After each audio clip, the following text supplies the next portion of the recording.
అనగనగా ఒక ఊరిలో రాము సీతకి కొత్తగా పెళ్ళవుతుంది. ఇక ఆ కొడుకు ఆ తల్లి మధ్యలో చూద్దాం ఏం జరుగుతుందో. అరే రాము, నీ పెళ్ళాం అసలు ఏం పని చేయడమే లేదురా. అసలు దానికి పని వచ్చా రాదా అర్థమే కావట్లేదురా. వచ్చినా కూడా చేయట్లేదేమో అనిపిస్తుంది నాకు. ఇంత బద్ధకం ఏంట్రా నీ పెళ్ళాంకి? అరే అమ్మా, నువ్వు కూడా ఇలా మాట్లాడతావేంటి అందరిలా? తనకి పెళ్ళయింది మొన్ననే కదా, అయినా తను చిన్న పిల్లే కదా, నేర్చుకుంటుందిలే. తనపైన ఎందుకు పడిపోతావు ఇప్పుడే? తనకేమైనా సంవత్సరాలు గడిచిపోయిందా ఏంటి?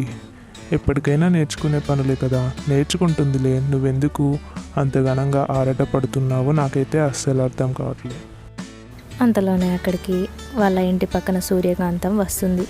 అప్పటికి రాము ఇలా అంటాడు. మీరిద్దరూ కలిసి నా పెళ్ళానికి చాడీలు చెప్పకండి. ఏంటమ్మా నీ కొడుకు అలా మాట్లాడుతున్నాడు అప్పుడే పెళ్ళాం గురించి వెనకేసుకొస్తూ? ఇక ఏం చెప్తాంలే కాంతం, ఇక్కడ కొత్తగా పెళ్ళయి వచ్చిన వాళ్ళు ఏం మందు పెట్టారో ఏంటో. ఇక అంతలోనే రాము తిరిగి వచ్చేస్తాడు. అప్పుడు సీత ఇలా చెప్తుంది.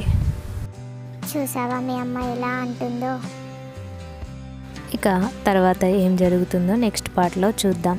మీకు కనుక ఈ స్టోరీ నచ్చితే నెక్స్ట్ పార్ట్ అని కామెంట్ చేయండి. Bye, thank you to all.